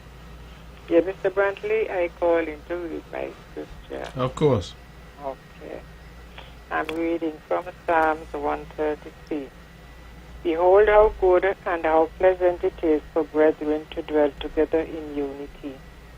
It is like the precious ointment upon the head that ran down upon the beard, even Aaron's beard, that went down to the skirts of his garment, as the dew of Hermon, and as the dew that descended upon the mountains of Zion. For there the Lord commanded the blessing, even life forevermore. That's the end of the reading of the scripture. Good night to you all, and have a pleasant night rest. Okay, God bless. Thank you so Good much. night. Thank you. Okay, thank you very much, and thank you for that lovely scripture as always. We have roughly half an hour to go. It is now just about 9:30, and we're taking your calls at 869-469-1616 and 869-469-1700. If you're out there and you have something to say, then you're free to call in. In the meantime, ladies, you're here, and we're talking about youth. We're talking about empowering young people. I'm just thinking, though, what happens in 10 years? You're going to have to change the name of the... No, Ladies, you- because it will always be targeted to youth, and we keep recruiting younger individuals to come and be volunteers, and we hope to pass the baton at some point in time. But while we're discussing right now, I want to turn over to Gabriella to highlight our sponsors for this year thus far. Sure, Okay. yes. Mhm. So, Wait, Gabriel, you'll have to hold. We have a call that's coming. Let me Okay. take that call and then we come back. Good evening, caller. You're on the air. Good evening, sir. How are you doing? I'm well, thank you. Good evening. I want to congratulate the young people, but that's not my focus for tonight. I think that they're pointed and think that they should get all the support they need as they try to channel the energy of young people in the right direction. Yes. But my real focus on the geopolitical situation in the Caribbean, we cannot avoid. And I think that it's time now that we speak with one voice and defend our dignity and our sovereignty as a people. It might come at a cost, but now we are saving the next generation from having to confront the problems that we will fail to confront today. The unilateral actions of the United States policy in the Caribbean is detrimental to the future young people and to these Caribbean countries. And as just did today or yesterday, a strike in the territorial waters of St. Vincent. What's going to be next? And everybody's silent. CARICOM is supposed to be unilaterally condemning the action of the United States, because if Maduro was doing that, they would have been up doing the same to Maduro. But you see, they're putting starvation on Cuba, killing people in the Caribbean, and everybody's silent.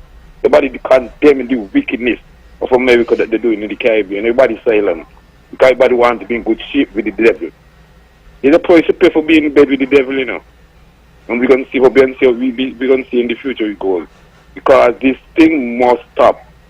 You don't have to have power, you just have to have the courage This I won't participate.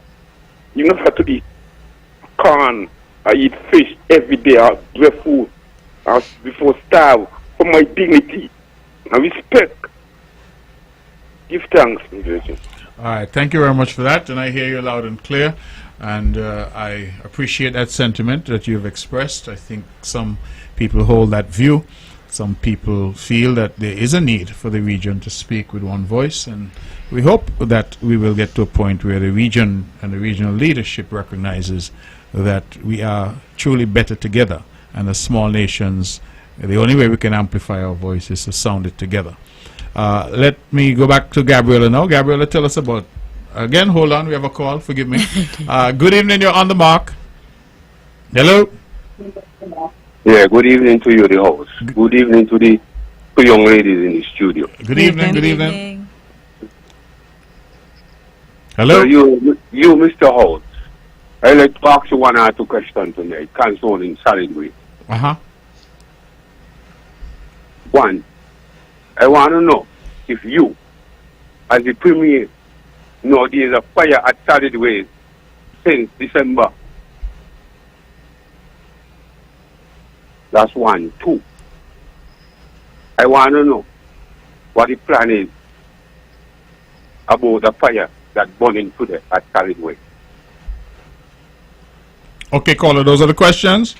Yeah, I'm going to listen off here because I'm going to ask you. I want you to answer them. All right, thank you very much. Well, we, by accident or perhaps by coincidence, we have the Minister of Health here, who's responsible for solid waste. Madam Minister?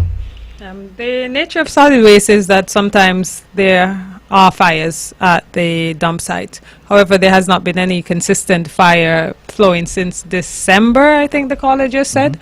We did have one in the recent weeks, and all efforts were made to quell that. So we utilized resources from the solid waste team as well as the public works team, and we were able to get that under control. So at the current moment, there's no smoke or fire at solid waste unless that would have manifested sometime in the last few hours.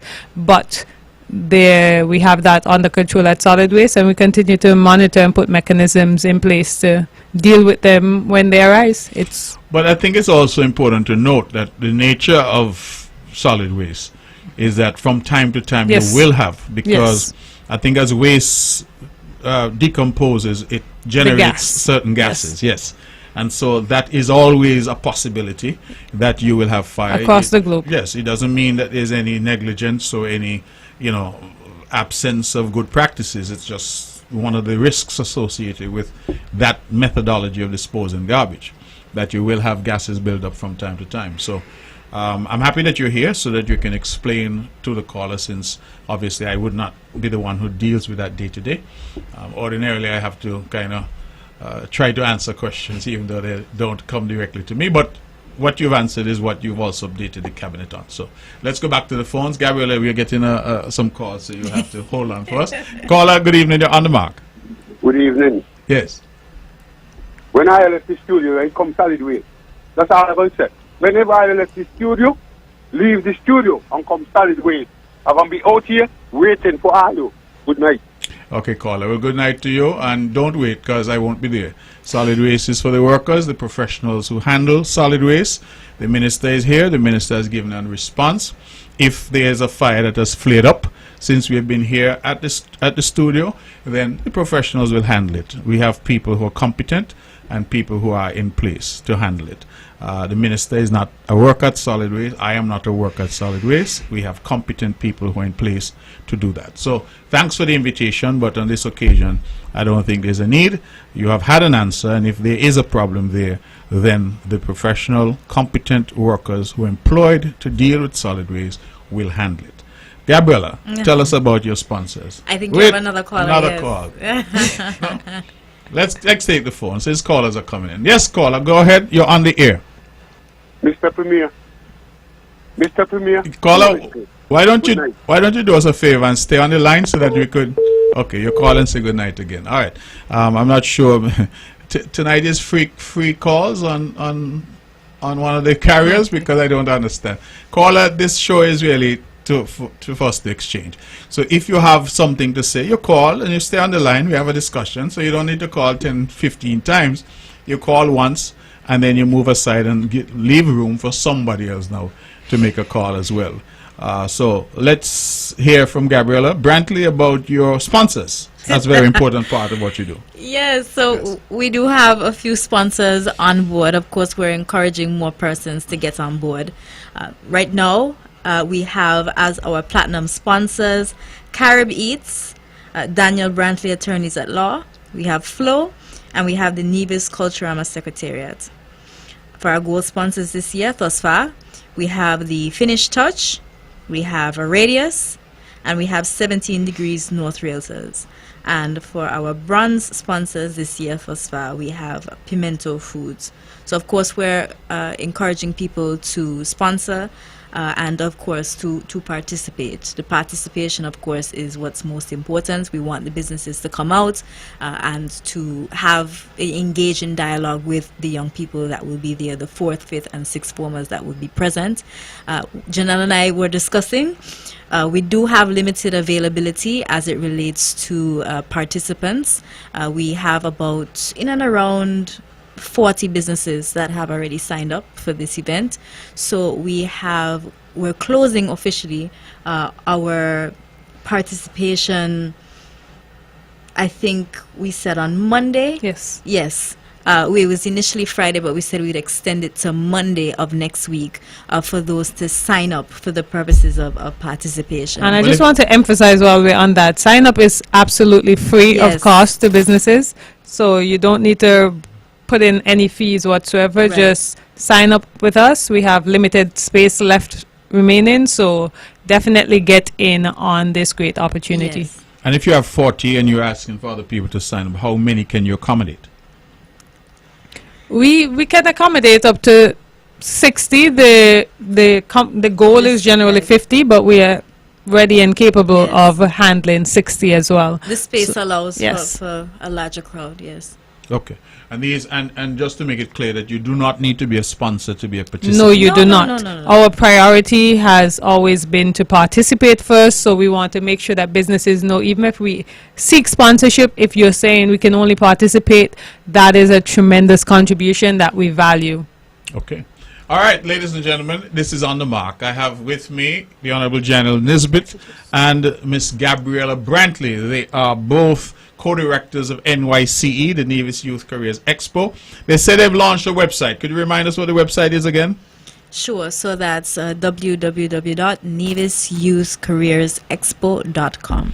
NevisYouthCareersExpo.com. So if you want to go online, and then there's a number you can call as well, 664-NYCE. Correct. Yes. Okay. And our email address, nevisyouthcareers with an S, expo@gmail.com.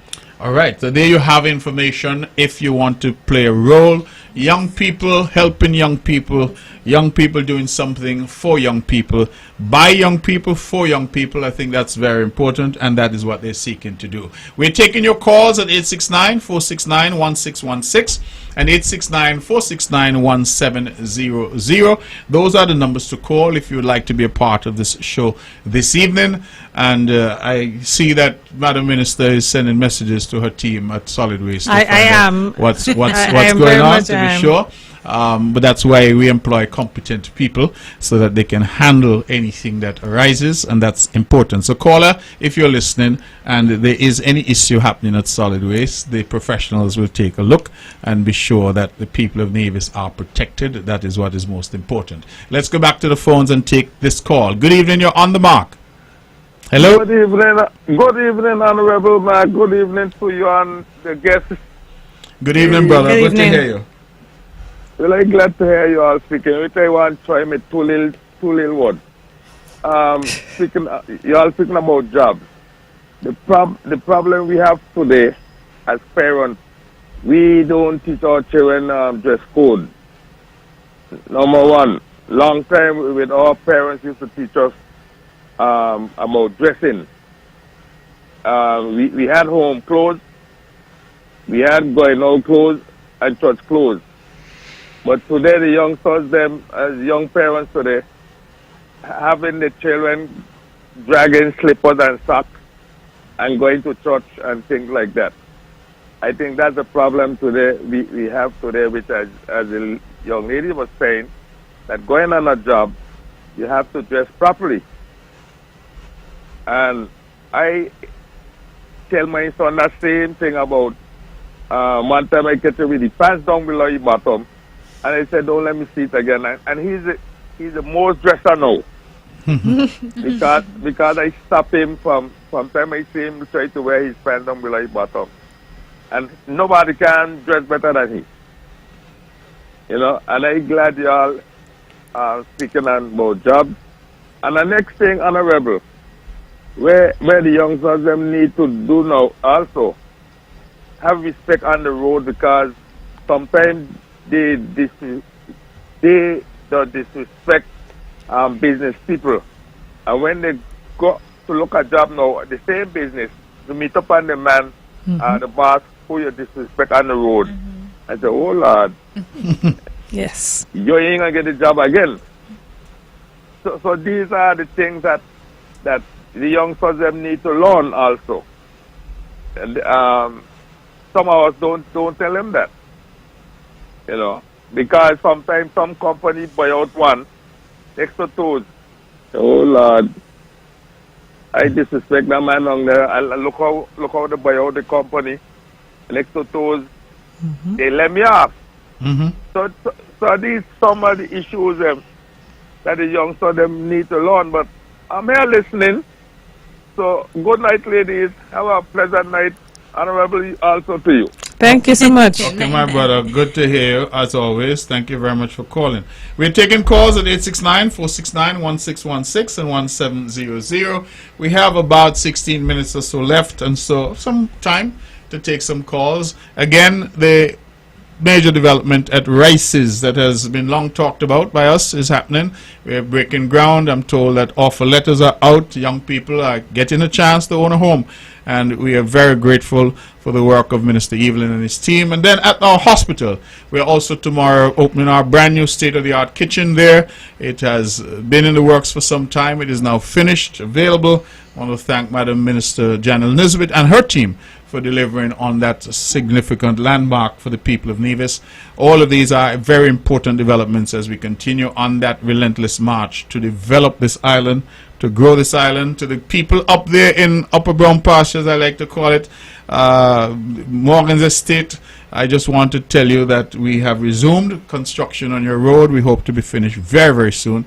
And it is a promise that we made a long time ago, and we are now delivering on it. Let's go to the phones and take some calls. Good evening, you're on the mark.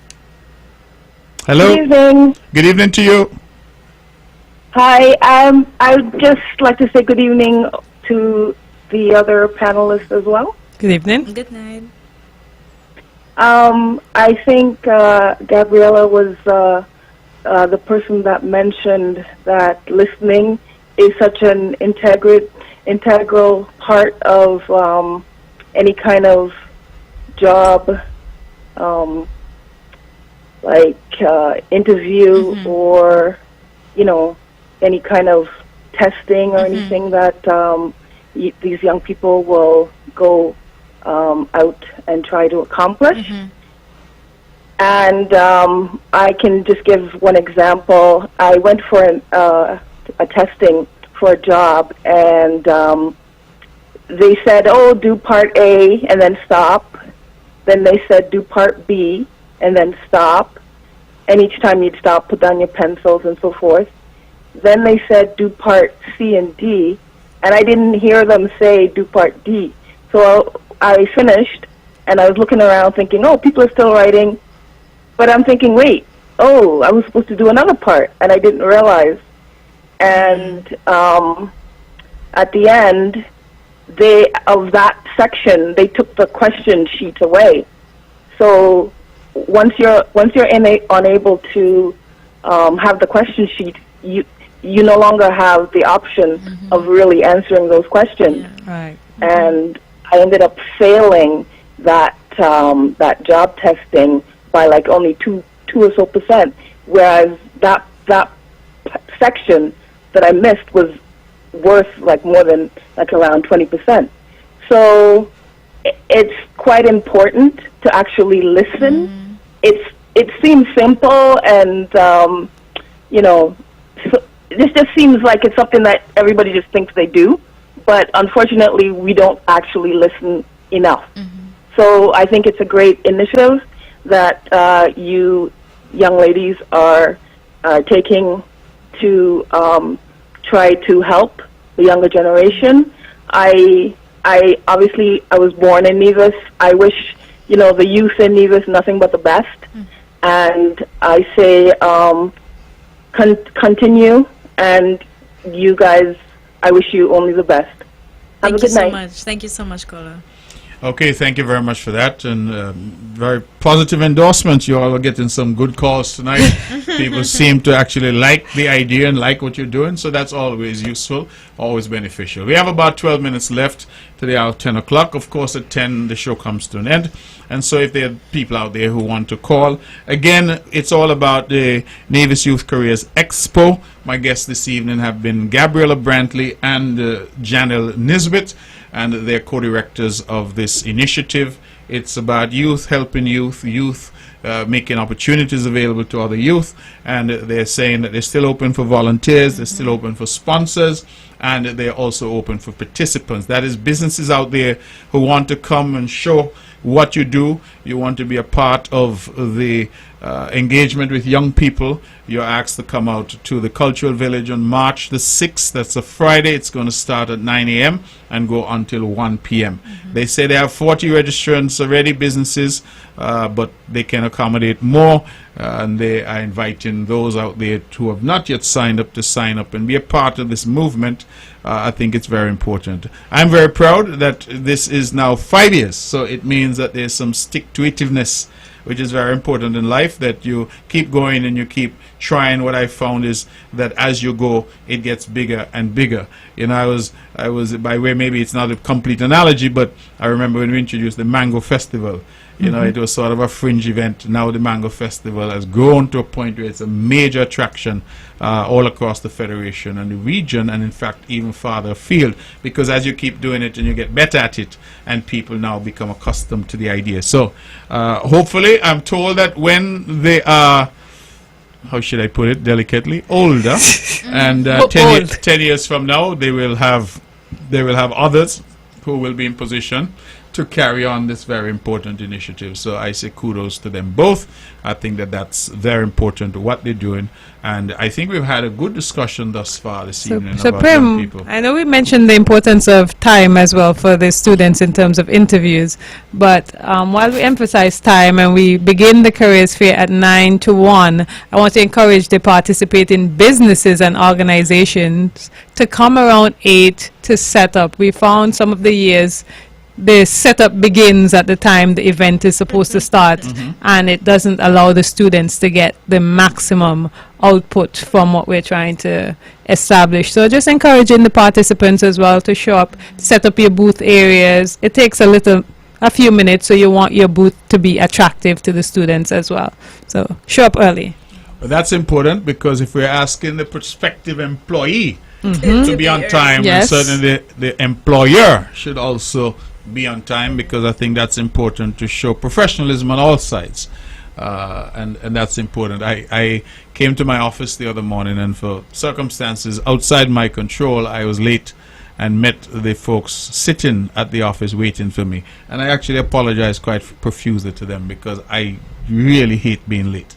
It's just, I don't know, it's just something. When I hear people talk nonsense about this is Caribbean time or this is Nevis time, I'm like, time is time, and it's important. And you're right, how many concerts you go to, how many functions you go to, and the function starts at 9 and the DJ come at 9. He starts his setup, and 9:30 you hear testing, mic testing, when the function should have started at 9. It means that when it starts at 9 that people should be there an hour before, or even longer, depends on how long the setup is. So I entirely agree with you, and I hope that people will respond positively to that. My team is usually there around 6 a.m. making sure that it's open so that everyone has access as early as they need to.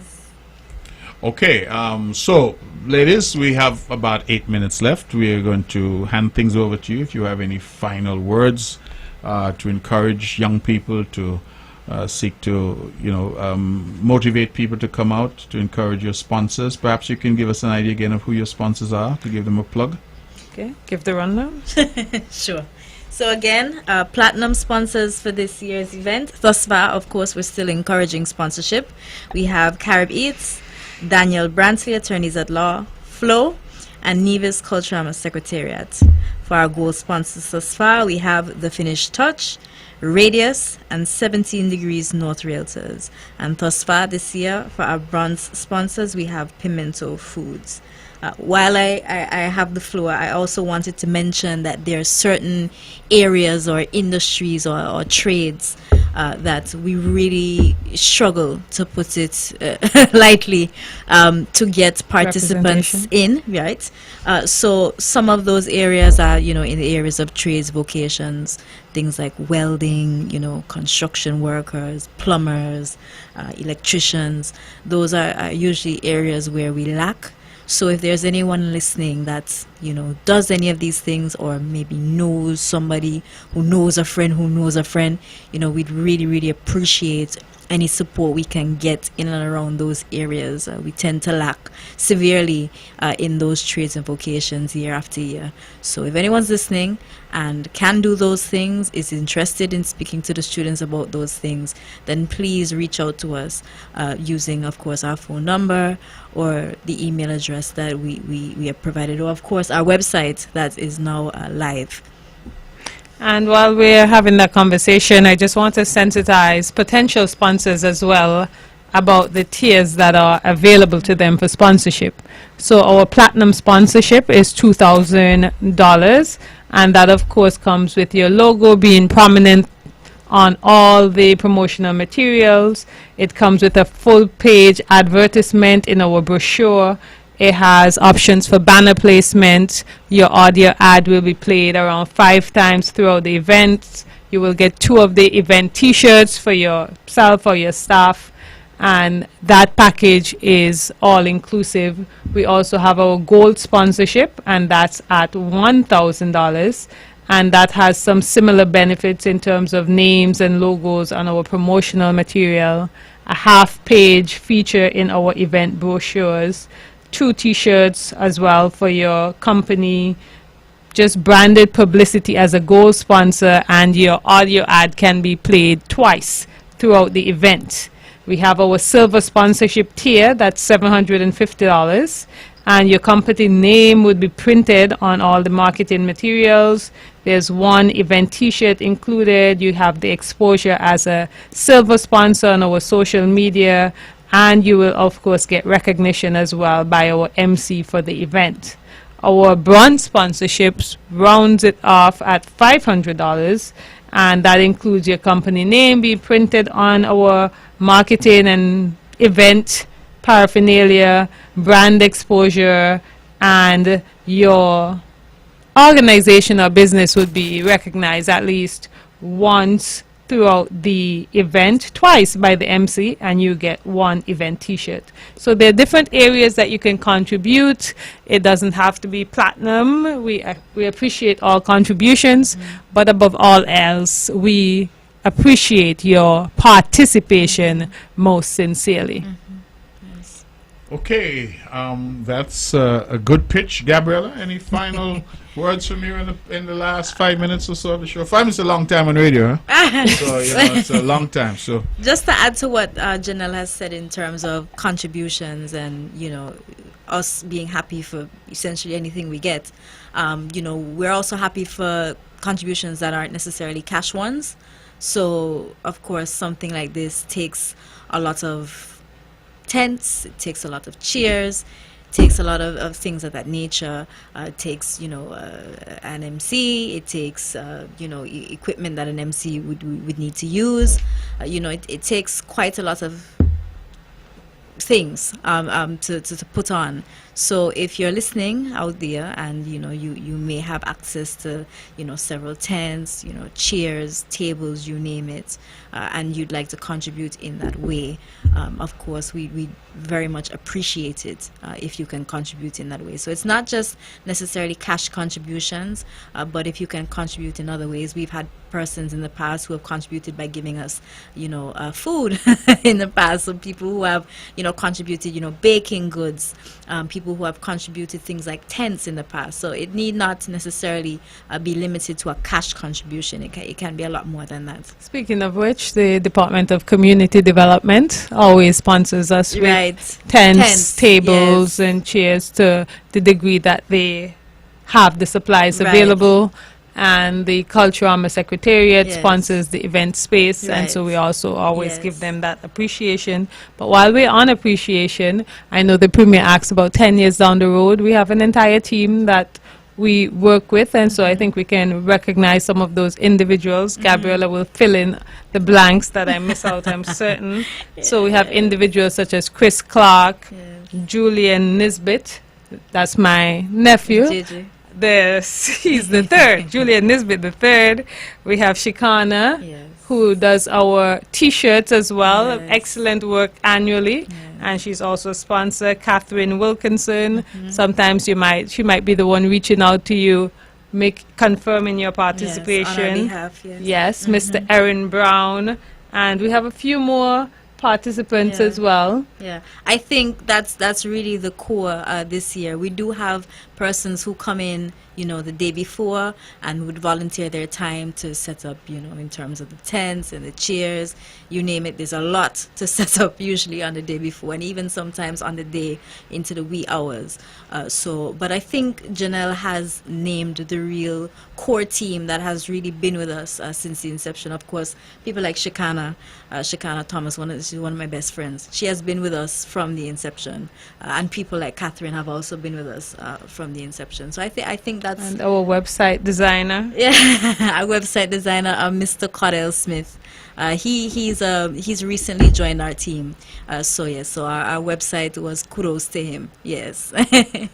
So I think that's really our core team, the people who are reaching out to people, the people who are helping us on the day of. And I might add, I am the oldest person, so we have many young people there. I am the oldest on the team. Yes, right. And I don't know, maybe I'm the youngest, I don't know. No, Perhaps. my nephew might be JJ is the youngest, so I'm one of the youngest and you're the oldest. Oh dear.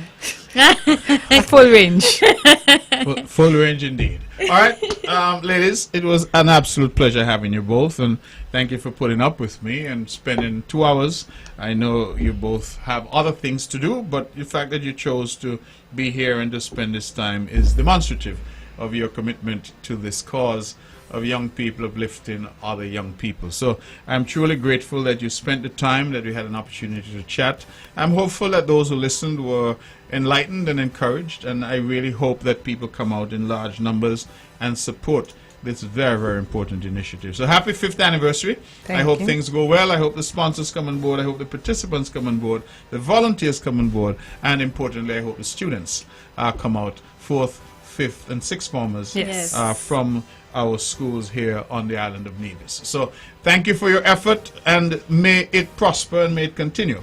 I think that this is an excellent initiative, and I want to see more young people take up space and take their rightful place in Nevis and take the commanding heights of all that is happening in this beautiful island that we love. So thank you, good night, and God bless. For all of those who called in and all of those who listened, those who might have tuned in late, this show is rebroadcast tomorrow right here on Bond Radio at 1 p.m. Some say it's so nice they listen twice. And I think that this is a show tonight that is worth listening twice. Thank you, good night, and God bless you.